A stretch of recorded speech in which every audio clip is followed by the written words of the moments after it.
propuesta de dejar bajo tierra el petróleo del Yasuní nació en 2007. Se realizó una campaña mundial para conseguir recursos a cambio de mantener el crudo intocado, pero no dio resultados. En 2013 se planteó una consulta popular que no prosperó en la Corte Constitucional de entonces y fue desestimada también por el Consejo Nacional Electoral. 10 años después, la Corte Constitucional le da paso a la consulta. Lenin, al petróleo del Yasuní se le echó mano. Se dijo entonces que se lo haría con altos estándares de protección ambiental. Ahora, ¿qué impacto económico tendría de ganar el sí en la consulta popular? Andrea, esos recursos constan ya, están comprometidos en el presupuesto general del Estado y lo vamos a analizar, a revisar con Walter Spurrier, economista. Buenos días, bienvenido a Contacto Directo. Muchas gracias, Lenin, por tenerme aquí. Economista, ¿tiene sentido hacer una pregunta que fue planteada hace 10 años en otras condiciones, con un territorio inexplorado, o mejor dicho, que no había sido intervenido todavía, hacerlo ya cuando está en producción el bloque 43? Para mí no tiene ningún sentido, porque cuando se planteó la pregunta es decir que no se entre a invertir en el Yasuní. Ya se han invertido cientos de millones de dólares, ya está en producción, ya hay una infraestructura.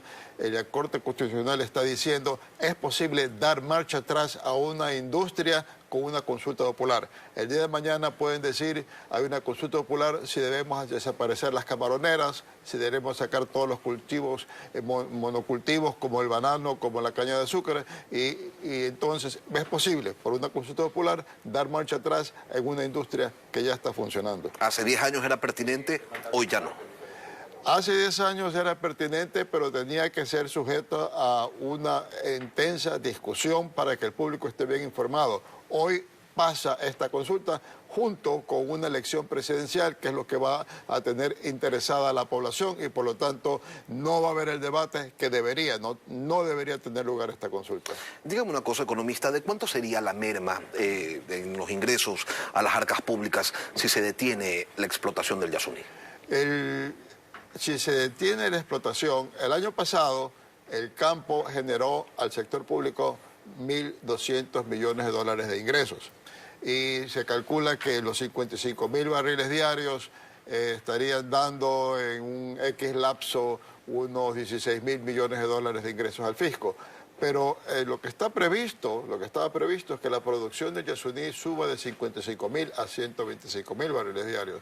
O sea que, y que era el futuro del petrolero del país. O sea que el daño es mayor de lo que dice, el daño potencial es mayor de lo que dicen las cifras oficiales.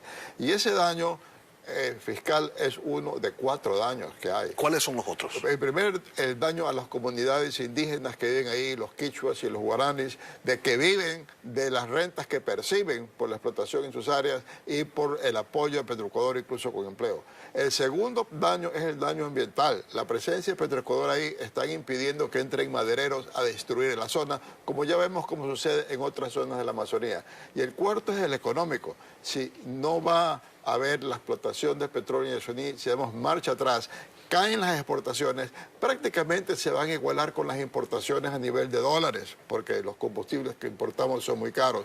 Y si perdemos 1.200 millones de dólares al año de exportaciones, la economía tiene que contraerse en 1.200 millones de dólares. O sea que va a haber menos empleo, menos ventas, nuestro nivel de vida va a bajar.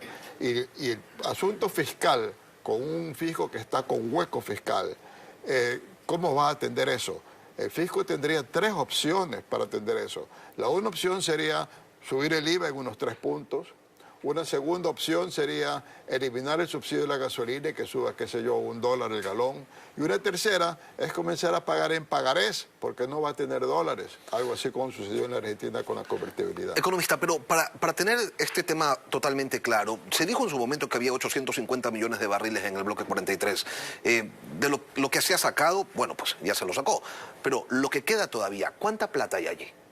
Lo que queda es sujeto a diversos cálculos, en el sentido que del crudo que tenemos probado, se hace el cálculo que sacar ese crudo dejaría unos 16.500 millones de dólares al fisco.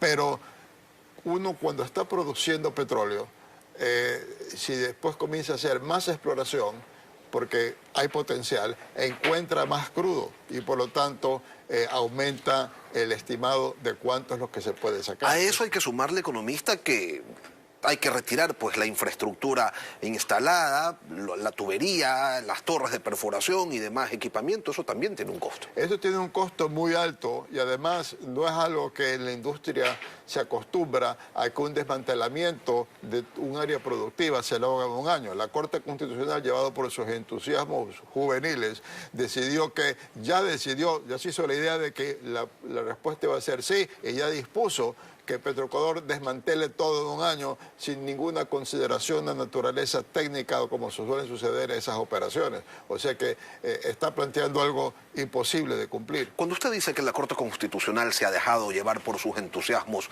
juveniles, lo que nos está diciendo, economista, es que la resolución no es técnica, sino política. Es una resolución, o sea, la Corte Constitucional ha tomado la idea, la mayoría en la Corte, porque hay una minoría muy bien conformada, pero es minoría.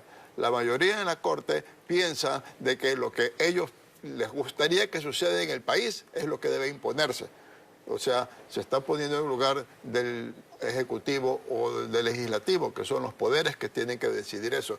La Corte debería ser la gente sabia por su experiencia y sus conocimientos, y tienen ambas cosas, de poder decir, señores, ustedes tienen, señores legisladores, señores presidentes de gobierno, señores que intervienen en la cosa pública, tienen que actuar dentro de este margen, dentro de estos marcos, estas reglas, nosotros vamos a controlar que no las excedan.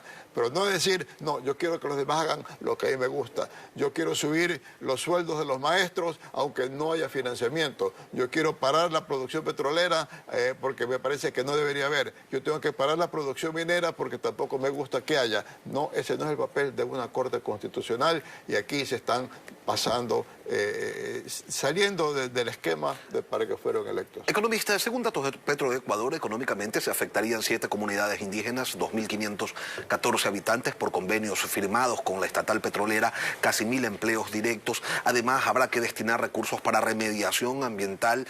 Nos ahorramos quizás el tener que pagarle una compensación a la operadora porque quien explota el bloque 43 es Petroecuador, Petroamazonas.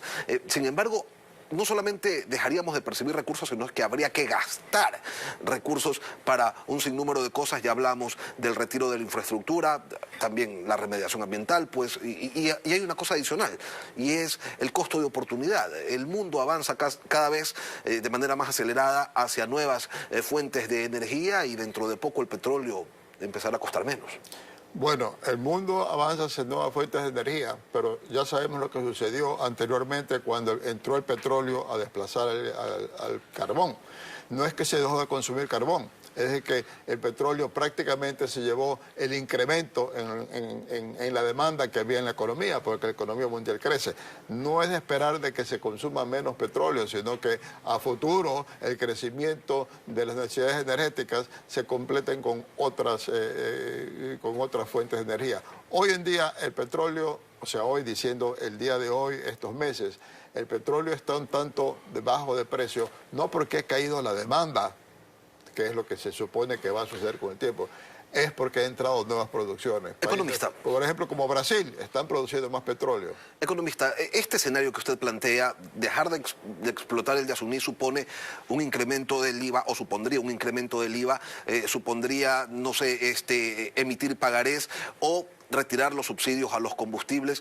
¿Eso en qué escenario lo deja al nuevo presidente de la República que va a ser electo en el mes de agosto o quizás en octubre? ¿Lo deja como el síndico de una quiebra? Ah, bueno, así yo puse un artículo y además dije el que gana pierde. Se tiene que enfrentarse con un problema fiscal que va a heredar empeorado por este objetivo que además va a dejar de recibir los ingresos petroleros, sino que además va a tener que gastar para reducir la producción petrolera. Se va a encontrar con un fenómeno del Niño que puede ser tan fuerte como el 97-98 y que además, si se llega a producir ese Niño, que aquí nos va a significar daño, sobre todo en la costa, en Colombia eso va a significar sequía, no van a tener exceso de generación eléctrica, potencial de generación eléctrica, no nos van a poder vender energía como hicieron en el periodo de octubre y marzo que acabamos de pasar, y por lo tanto también sería la posibilidad de que él se inaugure en medio de un apagón. O sea, la situación es terrible para el próximo gobernante y no parece que todos o que ninguno de ellos se está percatando de en qué se está metiendo. Walter Spurrier, analista económico. Gracias, economista, por acompañarnos hoy aquí en Contacto Directo. Muchas gracias, Lenin, por tenerme aquí.